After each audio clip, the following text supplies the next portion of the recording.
Voilà, chers amis, bienvenue pour la suite de notre programme concernant donc la série de 3 vidéos sur l'imminence du jour de Christ et des événements prophétiques bien sûr qui vont le suivre. Et nous sommes donc dans la deuxième partie. Et pour résumer la précédente en quelques mots, eh bien, je me suis efforcé à rassembler toutes les preuves par les Écritures pour mettre en évidence l'existence d'un calendrier biblique de 360 jours par an, à raison de 12 mois de 30 jours chacun, qui a été en usage dans tous les domaines de la vie courante, depuis les patriarches jusqu'à l'époque de Néhémie, en tout cas c'est jusqu'à l'époque certaine de Néhémie d'Esdras, et voire même jusqu'au temps du début de l'ère chrétienne.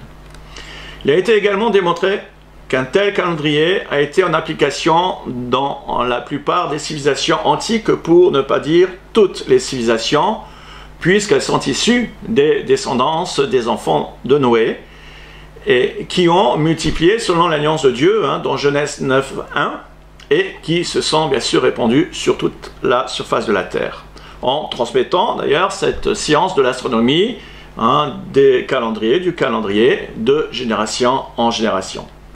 Et enfin, nous avons fini par démontrer que le calendrier biblique ne se cantonnait pas à l'aspect historique pour les besoins quotidiens, mais qu'il était également le fondement de toute la chronologie biblique, y compris, pour ne pas dire surtout, sur le plan prophétique.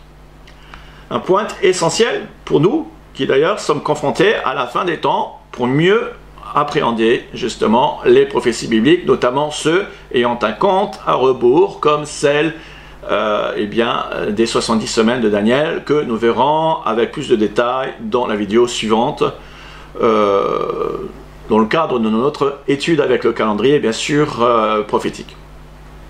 À présent, continuons notre étude du calendrier biblique et ses implications en rapport avec les repères prophétiques de la fin des temps, notamment pour l'enlèvement de l'Église, avec donc les 3 points suivants qui seront traités dans cette vidéo-ci. Voilà. Dans le but de vous expliquer le fonctionnement de ce calendrier avec toutes ses spécificités. Voilà, donc en point 7 ou point 1 pour cette vidéo, le faux calendrier unisolaire hébraïque actuel par rapport aux Écritures. Là, je me fais un point d'honneur de parler de ces choses, puisque beaucoup, et moi y compris, pendant très longtemps, nous sommes basés sur ce calendrier pour déterminer avec les lunes, les différents mois, etc. Nous allons voir que ce calendrier n'est pas du tout conforme aux Écritures. Je dirais même, est tout l'opposé. Le calendrier en fait hébraïque est un calendrier donc unisolaire composé d'années solaires, de mois lunaires et de semaines de 7 jours, commençant le dimanche et se terminant le samedi qui est le jour de Shabbat. Une lettre de Gamaliel, c'est un rabbin dont le livre des Actes des Apôtres en fait référence. Bien, il laisse entendre que, dans ses écrits qu'au moins jusqu'au 1er et 2e siècle, le cycle métonique n'était pas en vigueur et que le moment de l'ajout d'un mois supplémentaire, qu'on appelle rembourg lismique, eh bien, afin de faire coïncider au mieux l'année calendaire avec l'année tropique, appartenait au Sanhédrin. Jusqu'au 4e siècle, certains historiens ont rapporté que ce sont les autorités rabbiniques, attachées à la cour du patriarche établi en terre d'Israël à ce moment-là, qui fixait les dates du calendrier juif sur la base d'observations météorologiques, agricoles et astronomiques. Ce qui, pour ma part, reste encore à prouver, parce qu'il n'y a aucun document archaïque. J'ai fait vraiment, et j'ai recherché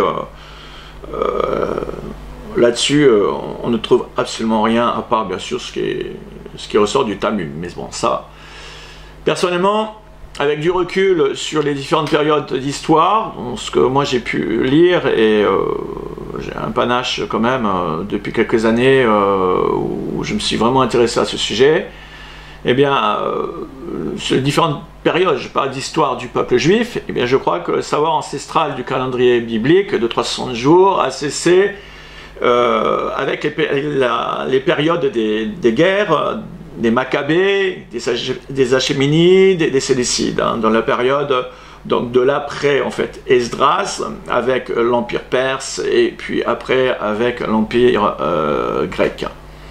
Et puis les guerres des Juifs que Flavius Julius décrit dans ses textes.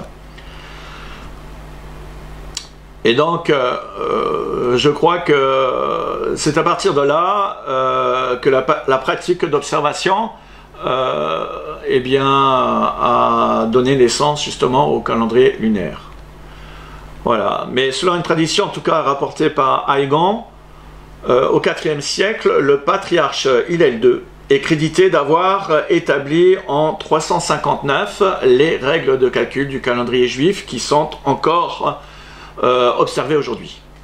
Alors, le calendrier lunisolaire biblique de l'Antiquité n'a absolument rien de commun avec le calendrier actuel hébraïque, dont les règles ont été fixées au IVe siècle et reposent sur un cycle méthodique, car la base même de ce calendrier est erronée, puisqu'elle repose sur le cycle lunaire de 354 jours au lieu des 360 de la Bible. Ce qui a pour conséquence d'avoir aussi des mois alternant entre 6 mois de 29 jours et 6 mois de 30 jours, hein, environ 31 selon les années. Alors que nous avons démontré que dans les Écritures, tous les mois font 30 jours par an. L'autre raison biblique évidente est que le calendrier hébraïque actuel a la particularité donc de commencer tous les mois par une nouvelle lune. Alors, chaque mois de ce calendrier est prédéfini par le cycle lunaire en s'appuyant sur une interprétation des Écritures pour le moins équivoque.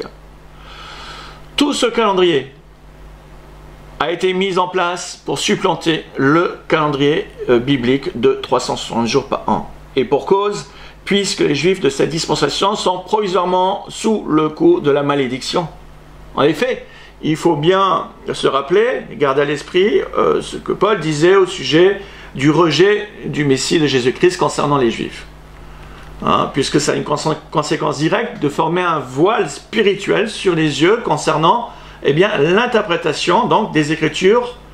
Et nous pouvons le lire dans 2 Corinthiens 3,15, car jusqu'à ce jour, le même voile demeure quand ils font, en parlant bien sûr des Juifs, quand ils font la lecture de l'Ancien Testament, et ils ne se lèvent pas parce que c'est en Christ qui disparaît. Le voile disparaît en Christ. Et tant qu'ils n'ont pas accepté Jésus-Christ comme leur Messie, le voile demeure. Jusqu'à ce jour, quand on lit Moïse, un voile est jeté sur leur cœur. Mais lorsque les cœurs se convertissent au Seigneur, voilà, le voile est ôté. Beaucoup de chrétiens se réfèrent aux enseignements des rabbins en omettant cette vérité biblique, que les Juifs actuels ont été provisoirement retranchés de l'olivier franc, étant victimes d'un assoupissement profond jusqu'au temps fixé par Dieu, et dont un reste seulement à la fin de la tribulation, donc se convertira entièrement. Tous ces enseignements donnés par les rabbins actuellement de la Torah sont induits d'erreur. De même que le calendrier dont ils font actuellement usage pour fixer leurs fêtes est complètement faux. Et de même que le décryptage des temps prophétiques comme Gog et Magog, émanant des rabbins toujours actuels, et repris même par certains pasteurs sans discernement, eh bien, ces enseignements sont dénués de sens, puisque ils n'ont pas l'esprit de Christ en eux, ces rabbins. De plus, comment comprendraient-ils les événements eschatologiques alors qu'il leur manque le complément essentiel des livres prophétiques du Nouveau Testament? Quand l'apôtre Jean écrit explicitement sous l'inspiration du Saint-Esprit dans Apocalypse 27 que la guerre de Gog et Magog est postérieure au millénium, pourquoi certains chrétiens s'obstinent-ils à croire les faux enseignements de ces rabbins à ce sujet, prédisant que cette guerre est imminente? Et certains pasteurs même vont jusqu'à répandre le bruit que cette guerre déclenchera un dernier réveil avant l'enlèvement de l'Église. Et pour un peu que la Russie, la Turquie et l'Iran s'agitent un petit peu nerveusement, ça y est, c'est tout de suite Gog et Magog. Alors, c'est vrai qu'à force d'entendre ces choses, c'est vraiment une hérésie qui cause beaucoup de confusion au sein du peuple de Dieu. Ça jette le trouble, car ils remettent en question l'autorité du Nouveau Testament, là, en faisant de l'apôtre Jean un menteur. Les paroles de l'apôtre ne laissent aucune ambiguïté à ce sujet. Ils sont complètement explicites. Bien au contraire, ils fournissent un complément d'explication confirmant la cohérence de toute la chronologie des événements prophétiques. Bon, ce n'est pas le sujet du jour, peut-être Dieu voulant, aurai-je l'occasion de faire une vidéo à ce sujet. Alors, revenons à ce qui nous intéresse pour notre étude, concernant donc ce calendrier hébraïque lunaire, qui présente donc un certain nombre d'erreurs, et dont la première est de commencer l'année civile déjà au premier du 7e mois. Vous voyez, alors que Dieu a donné l'injonction à Moïse de le faire commencer au premier mois des épis, au printemps. La seconde erreur est de faire commencer tous les mois sur une nouvelle lune en fondant leur interprétation à partir d'un seul mot. La signification du mot hébreu Odesh, rendu littéralement par mois. Hein, vous pouvez voir tous les contextes en tapant le mot mois et vous verrez bien qu'il s'agit du mois normal et pas un mois lunaire. Et ce mot est apparenté à voilà, pour Odesh, Kodesh, selon voilà, la façon de lire de certains. Et donc si nous regardons le mot dérivé de ce mot, il signifie nouveau. Et donc c'est pas nouveau par rapport à eux, bien sûr, comme c'est pour eux le mois lunaire, qu'ils interprètent ça mois lunaire à la place du nouveau, du commencement du mois. Voilà, rendu donc dans son sens premier, hein, qui a été d'ailleurs déformé par les rabbins qui ont perpétué le Talmud depuis, comme je l'ai dit, à peu près de la période des Maccabées ou de la pré-période en tout cas d'Esdras et Néhémie. Le premier jour du mois a été traduit donc intentionnellement par nouvelle lune ou mois lunaire, hein, par les rabbins au lieu de commencement. Et donc malheureusement la plupart des versions proposent ce double sens, laissant planer le doute sur le sens littéral de ce mot qui signifie en réalité début du mois. Voilà, vous pouvez vérifier avec les Strong et vous regardez tous les contextes, vous verrez que voilà, il y a beaucoup de versets où ça ne sonne pas du tout avec le mois lunaire. Alors, à la différence du calendrier maintenant hébraïque, le vrai calendrier, je dirais biblique, qui étant sur la base de 360 jours par an, ne peut en aucun cas faire commencer tous les mois par une nouvelle lune, puisque le mois lunaire est de 29,53 jours, et que les mois bibliques sont tous de 30 jours. La différence entre l'année lunaire synodique et l'année biblique est de 6 jours. En revanche, comme nous allons le voir, le calendrier biblique a son propre cycle lunisolaire que nous verrons un peu plus loin. Huitièmement, donc le fonctionnement du calendrier des 360 jours selon les critères bibliques. Voilà. Alors, pour comprendre le fonctionnement, nous devons nous poser les bonnes questions, dont celle qui consiste, à mon avis, de savoir comment Moïse et les patriarches faisaient-ils pour connaître avec précision le premier mois de l'année? Comment pouvaient-ils savoir quand le printemps commençait? Ou quand commençait la nouvelle année et le premier jour du premier mois? Les Écritures nous donnent plusieurs éléments de réponse à ces questions. Voilà, le premier élément pour reconstituer donc le calendrier de 360 jours par an sur la base scripturaire, c'est l'astronomie. Lisons-le, puis Dieu dit qu'il y ait des luminaires dans l'étendue des cieux pour séparer le jour d'avec la nuit et qu'ils servent de signes et pour les saisons et pour les jours et pour les années. Et qu'ils servent de luminaires dans l'étendue des cieux pour éclairer la terre, et cela fut ainsi. Et Dieu fit les deux grands luminaires pour dominer sur le jour et le petit luminaire pour dominer sur la nuit. Il fit aussi les étoiles. Genèse 1,14 déclare en langage subtil que les corps célestes sont des signes pour les temps nommés, pour les jours et les années. Cela semble signifier que les astres ont un rôle certain pour déterminer le temps, à savoir surtout les deux grands luminaires en parlant du soleil et de la lune, ainsi bien sûr que les étoiles et planètes de la voûte céleste. L'observation des mouvements synodiques des astres est une science par définition que l'on appelle astronomie. C'est une science dont les moyens technologiques aujourd'hui permettent, par des calculs scientifiques, d'établir les calendriers à partir des logiciels qui calculent avec une grande précision les différentes trajectoires de la Lune et du Soleil dans les 12 constellations correspondant aux 12 mois de l'année. Il y a bien 12 constellations visibles dans la course des deux grands luminaires et non 13. Toutefois, le 13e mois existe dans la Bible, comme nous le verrons, on verra un peu plus loin, mais il n'intervient que d'une manière ponctuelle pour réajuster l'ordre cyclique du Soleil et de la Lune dans le passage des constellations, afin d'éviter justement les dérives des saisons. J'ai prévu vraiment de vous détailler ça parce que c'est important. C'est d'ailleurs le 13e mois dans la Bible, d'autre voir, qui existe, mais qui n'a rien à voir, je le précise encore, avec le 13e mois du calendrier juif. Le deuxième élément,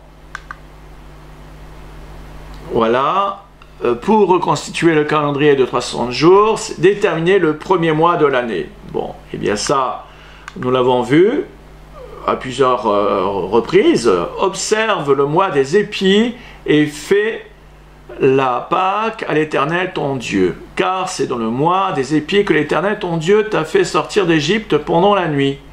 C'est dans Deutéronome 16, 1.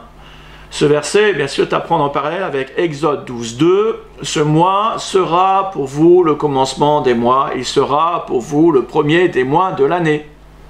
Ces deux versets pris en parallèle déterminent le point de repère du premier mois de l'année qui font allusion à l'équinoxe vernal, puisqu'il est question du mois de l'épi en rapport avec la récolte de l'orge, qui se fait toujours au début du printemps.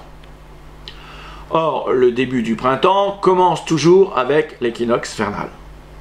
Autrement dit, les équinoxes sont des repères déterminants pour reconnaître les saisons. Ceci est vrai non seulement pour tous les astronomes de toutes les générations, et également défini par les Écritures comme fixé le premier mois de l'année. Avant de passer au troisième élément, voici quelques arguments qui justifient cette interprétation. Il y a des témoignages écrits des historiens du temps de la première venue de Christ sur terre, dont Philon d'Alexandrie, c'est un philosophe juif et hellénistique, ayant vécu avant, pendant et après le ministère terrestre de notre Sauveur, qui a consigné beaucoup de détails concernant le calendrier biblique au 1er siècle. Dans les citations donc ci-dessous, Philon confirme que la fête des pains sans levain est liée à l'équinoxe vernal et que la fête de la récolte est liée à l'équinoxe d'automne. C'est important. Bon, je ne vais pas le lire, mais je vous ai mis les textes là, en soulignant et en mettant en gros caractère les passages concernés. Alors, ces écrits sont un vrai témoignage qui prouve que les équinoxes sont vraiment pris comme un repère pour déterminer les saisons et établir les calendriers. Un autre historien, Flavius Joseph, un savant romano-juif, dont je vous ai parlé plusieurs fois, du 1er siècle, nous éclaire encore davantage sur la question en confirmant notre compréhension sous un autre angle. Joseph fait un commentaire sur la position du soleil par rapport aux étoiles au temps de la Pâque. Ça, c'est aussi important. Voilà, là on peut le lire, au moins de Sancticus, que nous appelons Nissan, qui est le commencement de notre année au 14e jour du mois, quand le soleil est dans le bélier. Car dans ce mois que nous avons été délivrés de l'esclavage sous les Égyptiens, la loi ordonnait que nous fassions chaque année le sacrifice que je vous ai dit auparavant que nous devions tuer lorsque nous sommes sortis d'Égypte et que l'on appelait la Pâque. Voilà, c'est un commentaire historique important car Flavius témoigne qu'au temps de Jésus, la Pâque était célébrée quand le soleil traversait la constellation du Bélier, c'est-à-dire au mois d'avril. Sachant que cette traversée se fait en 30 jours et que durant cette époque, l'équinoxe du printemps était vers la fin du Bélier, c'est-à-dire en avril. Alors qu'actuellement, elle est dans le Poisson au mois de mars. Et dans les 2 premiers millénaires, elle se situait dans la constellation du Taureau. Ce changement est dû, bien sûr, à la précession des équinoxes, dont je vous ai parlé plusieurs fois, qui a pour effet de décaler l'équinoxe environ tous les 2000 ans, en se déplaçant d'une constellation. Ce phénomène bien connu des astronomes peut être observé par le logiciel Stellarium. Je me suis amusé à le faire, c'est très intéressant. Vous prenez la période de Jésus et vous voyez bien que le soleil traverse dans la constellation du Bélier au moment de l'équinoxe. Et donc c'était un point de repère important à cette époque. Alors examinons maintenant un passage remarquable de l'histoire ecclésiastique d'Eusèbe, de Césarée. Eusèbe était un historien romain ayant vécu aux alentours de moins 250, moins 340. Voilà, après je passe. Et ces auteurs expliquant, voilà, ces auteurs en caractère gras expliquant les questions sur l'Exode disent que tous devaient de la même manière sacrifier les offrandes de la Pâque après l'équinoxe vernal, au milieu du premier mois. Mais cela se produit pendant que le soleil parcourt le premier segment du soleil, ou, comme certains l'ont appelé, le cercle zodiacal. Ce dont donc Flavius disait, puisqu'il s'agissait de la constellation du Bélier. Dans tous ces exemples, des écrits historiques et citant en référence, qui sont quand même très importants, il n'est nullement fait mention que la Pâque doit être absolument célébrée à une pleine lune. Non, mais il y a 2 conditions qui reviennent de manière récurrente. À savoir que, premièrement, le 14 du premier mois de référence, et deuxièmement, la pleine lune, soit tous deux après l'équinoxe du printemps. En d'autres termes, la Pâque, qui est un 14 de Nissan, 14 et 15 de Nissan, bien, doit se situer entre le 14 et le 30 du premier mois, mais indépendamment du jour de la pleine lune. Qui plus est, doit être dans la constellation du Bélier. Ce qui est vrai pour le 1er siècle reste vrai encore aujourd'hui, sauf que la position, comme je l'ai fait remarquer, des constellations a changé. Parce que de Adam de Noé jusqu'à même Moïse, c'était la constellation du Taureau. Ensuite, on est passé de Moïse jusqu'au 1er siècle dans la constellation du Bélier. Et enfin, du 1er siècle jusqu'à aujourd'hui, nous sommes encore dans la constellation du Poisson. Voilà, pour ce qui est bien sûr de l'équinoxe vernal. Troisième élément, pour la reconstitution du calendrier biblique, voilà, c'est la synchronisation du calendrier de 360 jours avec le cycle solaire pour éviter la dérive des saisons.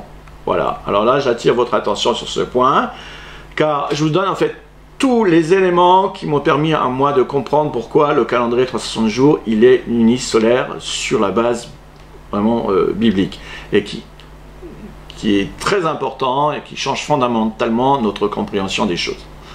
Alors, j'attire encore votre attention sur ce point, car il est déterminant pour le calendrier de 360 jours et les implications pour le temps prophétique de l'Église.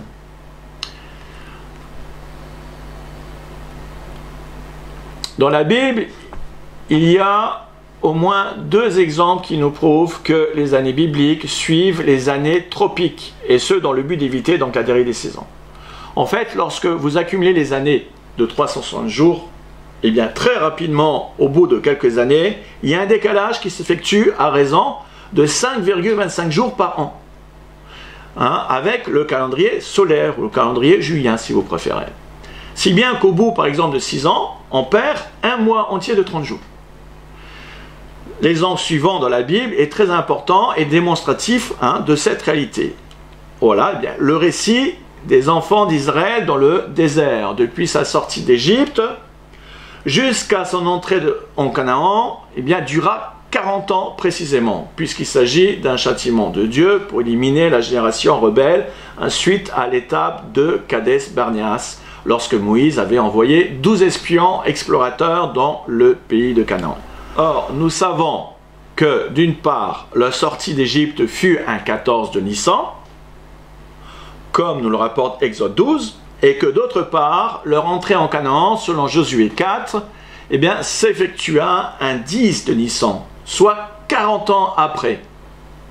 Et si l'on prend en compte le calendrier biblique en vigueur de 360 jours par an, il devrait y avoir 5,25 fois 40 ans, soit exactement 210 jours ou 7 mois de 30 jours en décalage. Donc si on fait 360 jours fois 40 ans, eh bien, ça nous fait 14 400 jours.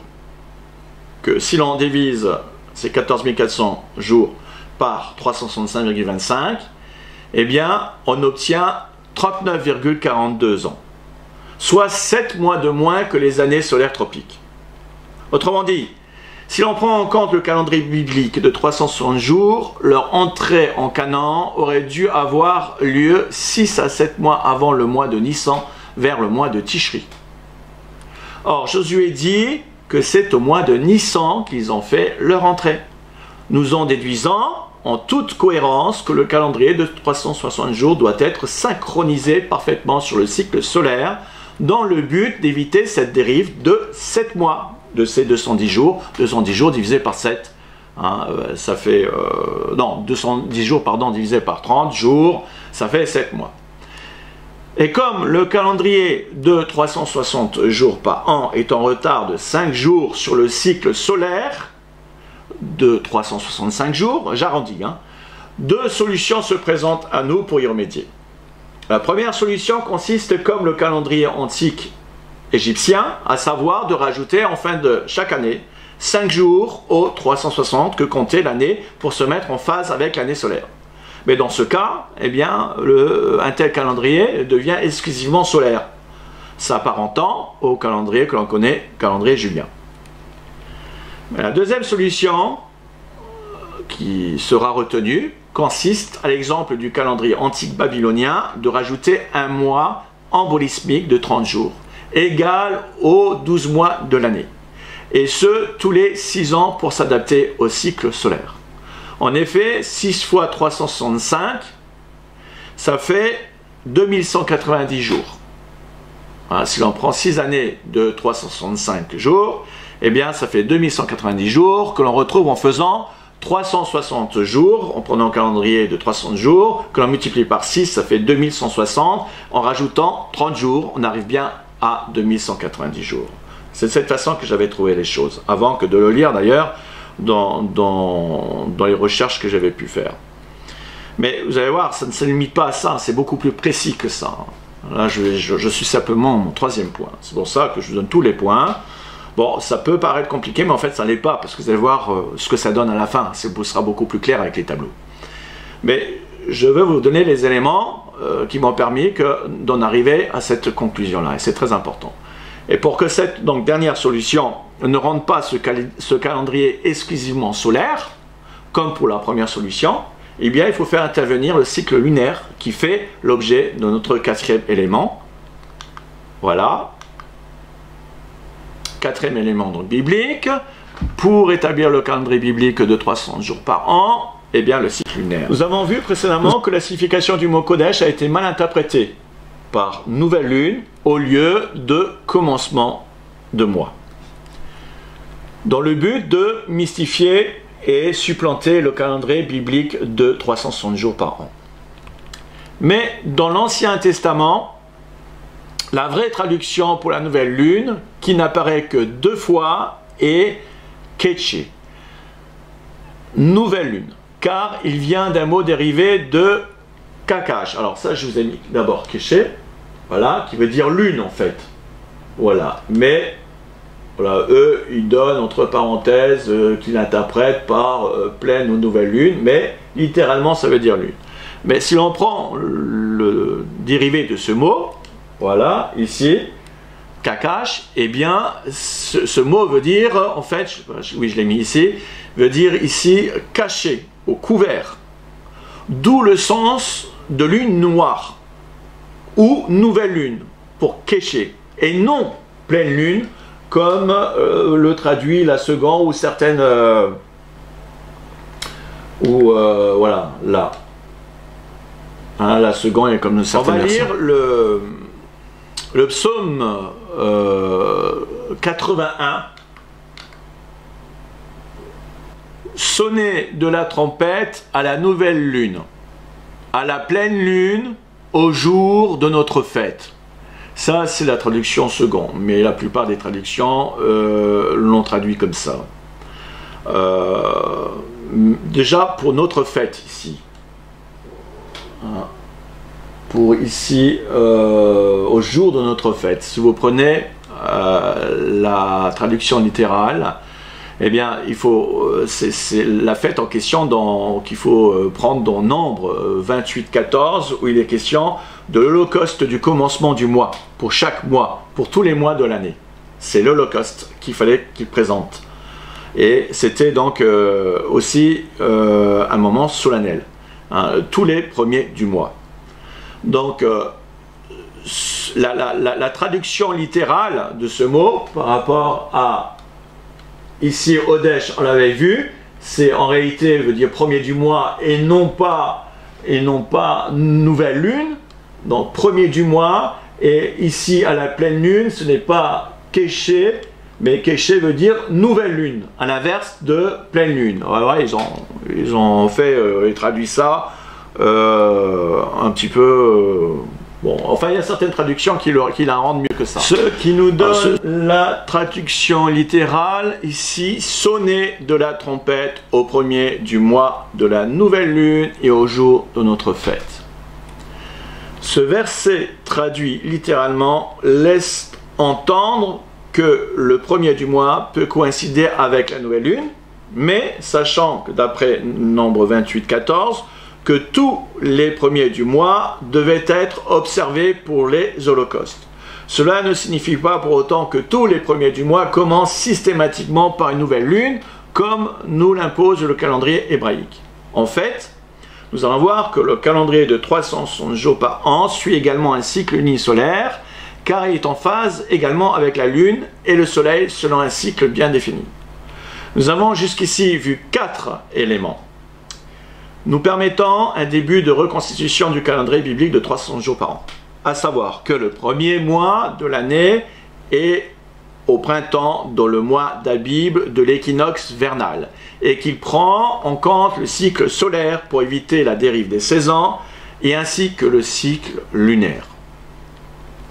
À la différence du calendrier hébraïque, lunisolaire qui fait commencer tous les mois à la nouvelle lune, le calendrier lunisolaire de 360 jours par an n'offre qu'une seule possibilité pour être en phase avec la lune, comme en témoigne le psaume 81, tout en intégrant le 13e mois embolismique de 30 jours. Cette solution consiste à intégrer un cycle quinquennal qui commence la première année par une nouvelle lune. Ce qui en d'autres termes signifie que seul le premier mois de la première année commence par une nouvelle lune tous les 5 ans. Voilà. Passons au 5e élément. Pour reconstituer le calendrier de 360 jours, c'est la preuve du 13e mois dans la Bible pour le calage de l'année solaire. En fait, je me suis demandé si les Écritures nous confirmaient un 13e mois. Parce qu'une fois que tout m'avait ramené à la déduction certaine que le calendrier de 360 jours biblique comportait un certain nombre de jours additionnels de compensation pour se caler sur le calendrier unisolaire, afin d'éviter justement les dérives des saisons, et je me suis mis à chercher des preuves. Et comme souvent, lorsque Dieu ne révèle pas explicitement les choses, il les dispose de manière subtile et cachée aux yeux de tous pour ne les révéler qu'à ceux qui les cherchent de tout leur cœur, au temps fixé par lui seul. Alors, beaucoup de choses donc dans la Bible s'expliquent de manière déductive sous forme de révélation. Et c'est le cas de ce 13e mois par cet exemple que je vais vous donner avec le livre d'Ézéchiel. Il faut bien suivre parce qu'il y a quatre versets. Alors, dans Ézéchiel 1, versets 1 à 2, il nous est dit que le prophète a reçu une vision de l'Éternel le 5e jour du 4e mois, la 5e année de la captivité du roi Joachim. La 30e année, le 5e jour du 4e mois, j'étais parmi les captifs près du fleuve Chebar, les cieux s'ouvrirent et je vis des visions de Elohim. Le 5e jour du mois, soit la 5e année de la captivité du roi Joachim. Le point de départ de cette démonstration commence le 5e jour du 4e mois de la 5e année de la captivité de Joachim. Nous verrons de quelle année il s'agit précisément avec la chronologie. Mais plus loin, 7 jours après, dans Ézéchiel 3, l'Éternel parla au prophète. Voilà. Puis je suis allé vers les captifs de Tel Abib qui habitaient au bord de la rivière de Sheba et je me suis assis où ils étaient assis et je suis resté là étonné 7 jours durant.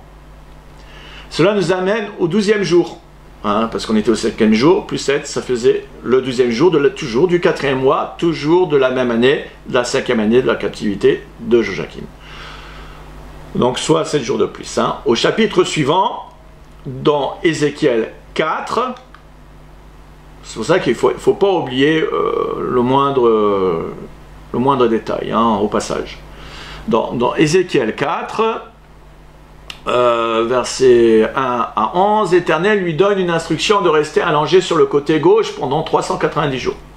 Lorsqu'il aura accompli et qu'il devra ensuite reposer sur le côté droit pendant 40 jours, soit un total de 430 jours, qui correspondait, qui symbolisait à une année pour Israël et Juda, pour les iniquités qu'ils avaient commises, durant toute la période des rois. Et que l'on retrouve avec précision dans la chronologie. Mais le détail qui doit retenir notre attention ici, c'est le nombre de jours que l'Éternel a demandé au prophète Ézéchiel d'accomplir, soit 430 jours au total. Et pour finir, dans Ézéchiel 8, le prophète est assis devant les anciens d'Israël le 5e jour du 6e mois de la 6e année. Nous le lisons, la 6e année, le 5e jour du 6e mois, comme j'étais assis dans ma maison, et que les anciens de Juda étaient assis devant moi, la main du Seigneur de l'Éternel tomba sur moi. Écoutez bien, les 4 textes mis ensemble, et vous regarderez bien en détail, et vous allez comprendre avec le tableau que je viens de faire.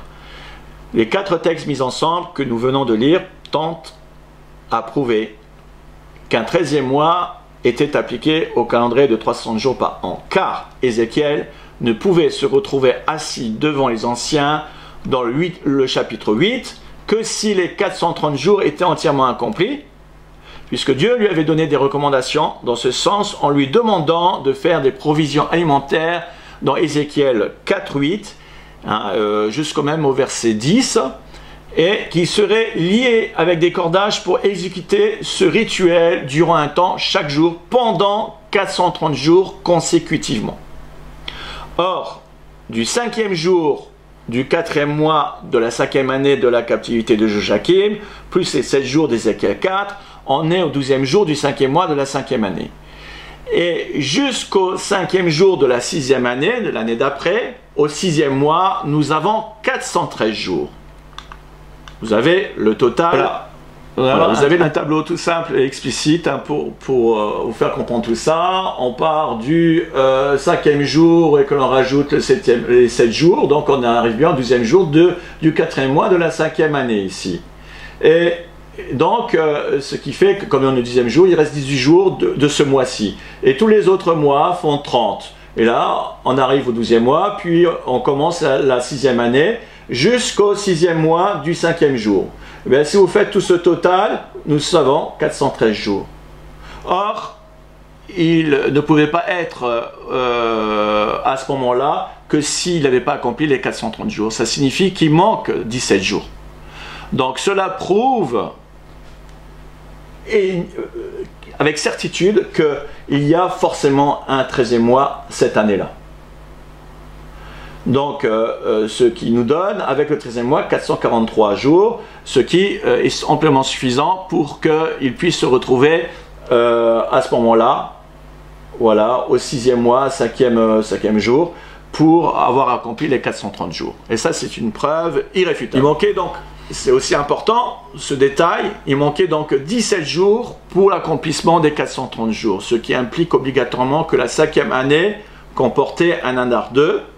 Reste à savoir s'il s'agit bien d'un 13e mois ou un certain nombre de jours additionnels. Car la configuration du calendrier de 300 jours selon tous les paramètres bibliques présente deux possibilités pour le convertir en lunisolaire. En effet, soit l'on rajoute un mois de 30 jours tous les 6 ans, ou soit l'on rajoute 12 jours tous les 3 ans. Là encore, la réponse est largement en faveur d'un 13e mois de 30 jours, puisqu'il fallait 17 jours pour compenser les 30 jours. Donc la solution des 30 jours additionnels est exclue, ne suffisait pas. C'est la raison pour laquelle c'était important de prendre les 7 jours. Vous voyez, tous les détails au jour près sont importants. Donc la seule déduction possible pour adapter le calendrier de 360 jours par an en unisolaire est de rajouter un 13e mois tous les 6 ans, tout en conservant la phase lunaire du premier mois pour un cycle lunaire quinquennal. Je vais vous montrer ça, ce que ça donne avec le tableau. Alors en fait, les deux possibilités, vous voyez, de tableaux, je me suis amusé donc à faire pendant 2 mois et demi des tableaux, hein, parce qu'il fallait que je passe beaucoup de temps pour être sûr de mon coup. Et donc, je vais prendre là l'exemple des années. Voilà, j'ai pris les 49 ans, hein, sur un demi-siècle même, d'aujourd'hui jusqu'en arrière. Et là, par exemple, dès que j'ai déterminé les années lunaires, le cycle lunaire, je me suis donc amusé à faire les tableaux. Et vous avez à gauche la colonne, ici à gauche, la colonne du calendrier julien, 365 jours, là, le calendrier 354 jours, donc lunaire, hein, hébraïque, et le calendrier qui nous intéresse de 360 jours, et de chaque colonne et chaque année. Ça, c'est les années de la chronologie, et ça, c'est les années du calendrier séculier qu'on connaît aujourd'hui. Et donc, voilà, donc on a la première possibilité pour faire un cycle lunaire, c'est de faire tous les 3 ans, hein, pour faire coïncider le calendrier, voilà, le calendrier ici, de la colonne des 360 jours, et qui commence avec une nouvelle lune. Et tous les 3 ans, que si l'on rajoute, en fait, 12 jours, on va le voir, non pas un mois dans cette configuration, mais tous les 12 jours. Voilà, tous les 3 ans, on rajoute 12 jours, hein, pour arriver au même résultat. Seulement, eh bien, ce n'est pas possible par rapport à ce que nous dit l'Écriture et l'exemple d'Ézéchiel. 12 jours ne suffisent pas, hein, puisque il fallait, dans le décompte, si vous rajoutez 12 jours, on n'arrivait toujours pas aux 430 jours. Donc la seule autre solution qui restait, c'est l'autre qui consistait cette fois-ci à mettre un mois. Voilà. Un mois. Ici. On a un mois de 30 jours pour un 13e mois, c'est-à-dire pour le mois embolismique, tout qu'on rajoute tous les 6 ans. Voilà. Ici, on a 1, 2, 3, 4, 5 et à la 6e année, et ainsi de suite. Et on arrive ici à...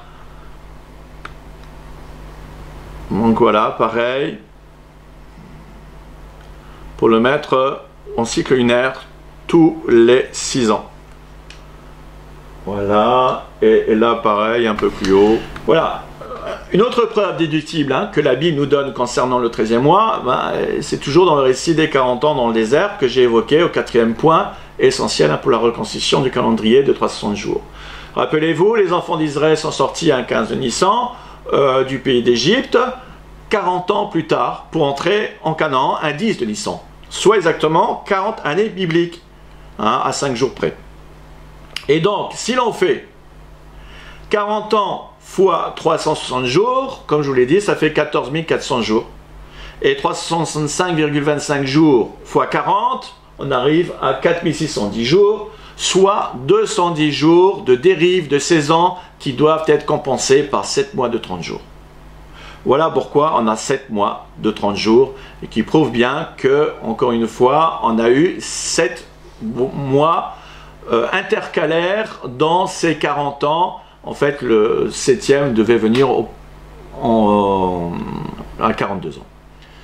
Ensuite, la reconstitution du calendrier de 360 jours par an en cycle lunisolaire de nos jours à l'identique de l'Antiquité.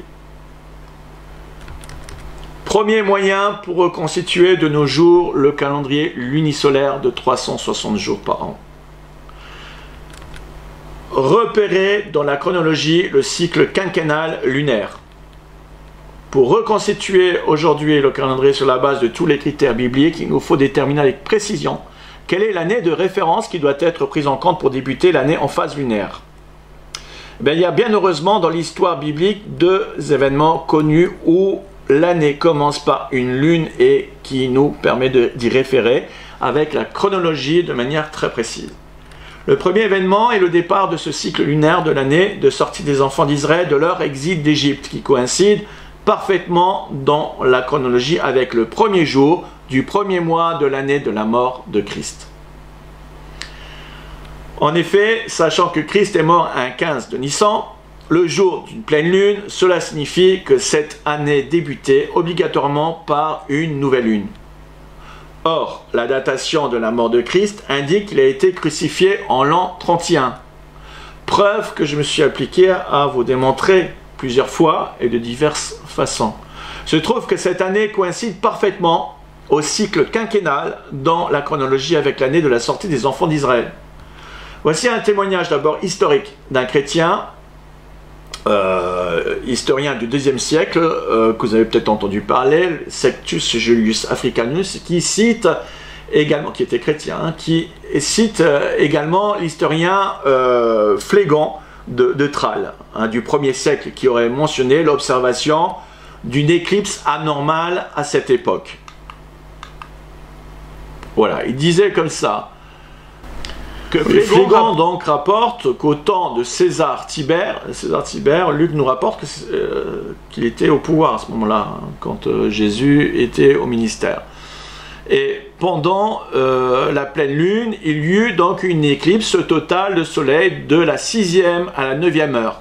Cette obscurité comparable à une éclipse coïncide parfaitement avec la mort de Jésus-Christ, puisqu'elle correspond avec le témoignage biblique. En effet, à la 6e heure étant venue, il y eut des ténèbres sur toute la terre jusqu'à la 9e heure.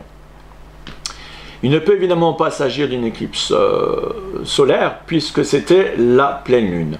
Mais cette obscurité avait l'effet d'une éclipse solaire totale, donc vraiment des ténèbres, et en plus pendant 3 heures. Une éclipse ne dure jamais 3 heures, et en plus ça ne peut pas arriver au moment d'une pleine lune.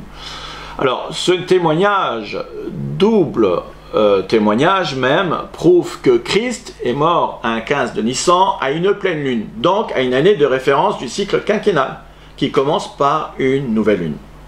En partant donc du principe que l'année de référence pour le cycle quinquennal lunaire pour le calendrier de 360 jours est l'année de la mort de Christ, de l'an 31, et dont les preuves n'en manquent pas à ce sujet, il suffit de consulter la chronologie pour constater que c'est l'année 4008. Cette année de nouvelle lune est une référence pour la reconstitution du calendrier en cycle lunisolaire de 360 jours par an, pour notamment le cycle lunaire quinquennal qui est confirmé dans la chronologie par l'année de sortie des enfants d'Israël d'Égypte de l'année 2538. Deuxième moyen pour reconstituer de nos jours le calendrier lunisolaire de 360 jours par an, c'est repérer dans la chronologie le cycle sexennal solaire, le cycle de 6 ans. Nous venons de voir qu'il était possible d'identifier le cycle lunaire de 5 ans par la chronologie. Existe-t-il donc des événements historiques permettant de repérer également le cycle solaire de 6 ans? Eh bien oui, il y a deux preuves bibliques pour le cycle sexennal qui coïncident parfaitement entre eux et le tout concordant avec le cycle lunaire. La première preuve du cycle sexennal du calendrier unisolaire des 300 jours par an. Eh bien, la démonstration du 13e mois dans Ézéchiel est à la 5e année de la captivité de Joachim, soit dans la chronologie l'an 3426. Et l'an 3426 donc est une année donc à 13e mois en bolismique. La deuxième preuve du cycle sexennal, la chronologie révèle que l'an 6 d'Adam est le premier mois en bolismique, ce qui est complètement cohérent avec le fait que les 6000 ans s'achèvent également par un 13e mois. Troisième preuve du cycle sexennal, eh bien, Daniel 12 laisse entendre que les 30 jours de la dernière semaine de Daniel se terminent par une année en bolismique, qui est le 13e mois. La chronologie le confirme encore une fois de plus. Voilà, je vous ai mis la chronologie révisée à partir du calendrier 360 jours, mais en cycle lunisolaire. Et vous avez ici en rouge la partie des 6 ans, un cycle qui s'adapte à l'année solaire, et le cycle ici de 5 ans qui se cale par rapport à la Lune. Et donc, si l'on prend l'année où Christ il est mort, donc l'année de l'an 31, qui correspond à l'année 4008, eh bien, nous voyons non seulement qu'il est en cycle, que l'année 31 est également en cycle lunaire, qui commence par le cycle lunaire, ça c'est important, et moins important ici, avec un cycle de 6 ans également, un 13e mois. Mais ce qui était important ici, c'était qu'il commence par une nouvelle lune. Et donc, que si l'on prend maintenant l'année de la sortie des enfants d'Égypte, eh bien, on arrive de même. On arrive ici à l'année 2638 pour la sortie de l'exil d'Égypte, donc qui commence également par une nouvelle lune.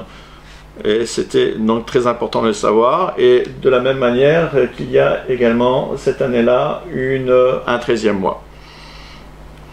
Et si l'on compte le nombre d'années, il y a pour les 13e mois 1, 2, 3, 4, 5, 6 années en bolismique. Parce que la 7e, eh bien 6 fois 7, ça arrivait à 42 ans. Or, il y a 40 ans, donc il y a bien 6 mois en bolismique, plus, on va dire, 3 fois 5, ça fait 15 jours ici. Voilà, d'où la raison aussi, le dixième jour, donc de Nissan. Donc, autre détail intéressant, même la chronologie donc, nous montre la, comment dirais-je, cohérence parfaite, pour ainsi dire, cohérence parfaite du cycle sexennal par rapport au 13e mois, puisque nous savons que à la 5e année, comme je vous l'ai démontré, à la 5e année de la captivité de Joachim, sachant que Joachim a été fait emprisonner ici, voilà, après les 11 ans de son père, eh bien, il a régné seulement 3 mois et il nous est dit que 1 an après, eh bien, il fut emprisonné, emmené en exil en Babylone par Nebuchadnezzar, et qu'au bout de 5 ans, eh bien, on arrive à cette année-là, c'est-à-dire à l'année 3426, et on est bien effectivement dans une année embolismique, c'est-à-dire avec un 13e mois. Et ça, c'était la preuve, si bien que la dernière année, l'année donc 6000 ans, par l'autre preuve, on arrive bien également, tout à la fin, voilà, on est bien dans une année également ombilismique qui correspond en fait aux 30 jours de la période des 1290 et 1260 jours, qui en fait qui s'explique par le 13e mois. Et ça, j'en reviendrai, vous allez voir que c'est très important parce qu'on va encore plus détailler la chose. Hein. On va rentrer dans des détails qui sont très très précis. Hein, parce que le calendrier, une fois qu'il a été fixé, qu'on a pu déterminer à partir de quand commence le cycle quinquennal, quand commence le cycle sexennal, avec des événements qui sont pris à l'appui, hein, des événements bibliques, des récits bibliques qui coïncident parfaitement avec la chronologie. On a tout pour ensuite déterminer les choses. Et là, ça commence, les 6000 ans s'achèvent, ce qui est cohérent, par un mois donc embolismique et donc un 13e mois de 30 jours, de la même façon que à la 6e année de l'an 6, donc d'Adam, eh bien, il y a pareil ici un mois embolismique. Donc tout est cohérent hein, dans la chronologie. Voilà, pour ceux qui veulent la chronologie ici révisée, qui est très intéressante, eh bien, je peux sans problème leur envoyer en le faisant dès que j'aurai un petit moment. Bien, écoutez, cette partie est pour ma part finie. Deuxième vidéo. La troisième, je vous demanderai de vraiment la visionner avec beaucoup d'attention et de repasser toutes ces choses, mais que si vous n'êtes pas passé par toutes ces explications, bon, c'est vrai que je reconnais que c'est pas facile parce que moi-même j'ai mis à fond vraiment pratiquement 3 mois même. À me donner à fond là et en repassant vraiment encore et encore et encore les choses, même la nuit, etc. Avec beaucoup de remises en question, beaucoup de combats intérieurs, et poser plein de questions et les réponses venaient au fur et à mesure et progressivement. Alors je conçois que ça peut ne pas être évident et surtout déjà même pour moi qui en parle pour la première fois. Et de trouver les mots, hein. Comme je l'ai dit, c'est pas toujours facile de trouver les mots et les expressions pour pouvoir nous faire comprendre par la majorité des personnes. Et en tout cas, si vous prenez à cœur la chose, je pense que le Seigneur vous donnera l'intelligence nécessaire pour comprendre ces choses et les implications que nous allons voir, surtout dans la troisième vidéo. Vous allez voir qu'il y a des choses vraiment très intéressantes. En tout cas, que moi j'ai trouvé très intéressant et dont je vais essayer de tout faire pour les rendre le plus intéressantes possible. En vous remerciant et que le Seigneur vous bénisse et merci de prier pour moi parce que vous ne voyez pas tout, mais j'ai eu quand même des combats. J'ai mis 2 fois, 3 fois plus de temps à l'enregistrement parce qu'il y a eu le matériel, les cartes SD, j'ai dû aller chercher mon fils et comme par hasard il y a eu une déviation pas possible alors qu'il y avait juste un tronçon de 15 mètres de travaux et ils ont fait un détour de je sais pas combien de kilomètres, enfin bon, et une chose en a entraîné une autre et j'ai perdu beaucoup de temps. Voilà, vous savez comment c'est quand eh bien on travaille. Que le Seigneur vous bénisse, à bientôt.